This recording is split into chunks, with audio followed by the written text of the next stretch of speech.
گلای خشکتون گلدون خبر از درد میده، خبر از جدایی و زندگی سرد میده.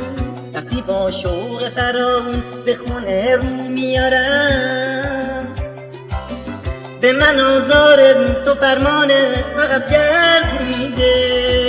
نزا ساز زندگیمون خشن آهنگ بشه، یه کاری کن یه کاری کن واسه یه خونه دلم تنگ بشه. خونه آخرین پناهه واسه یه خستگیام، خونه آخرین امیده واسه دل بستگیام.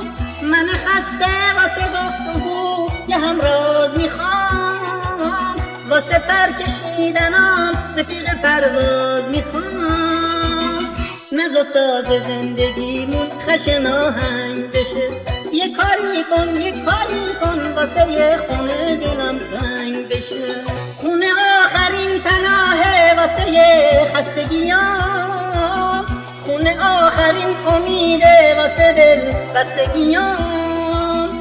من خسته واسه گفتگو یه همراز میخوام، واسه پر کشیدنام رفیق پرواز میخوام. نزا ساز زندگیمون خشن آهنگ بشه، یه کاری کن یه کاری کن واسه یه خونه دلم تنگ بشه. گلای خشک تو گلدون خبر از درد میده، خبر از جدایی و زندگی سرد میده. وقتی با شوق فراوون به خونه رو میارم، به من آزار تو فرمان عقب گرد میده.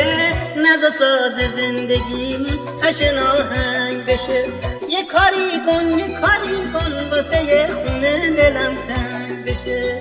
نزا ساز زندگیمون خشن آهنگ بشه، یه کاری کن یه کاری کن واسه یه خونه دلم تنگ بشه.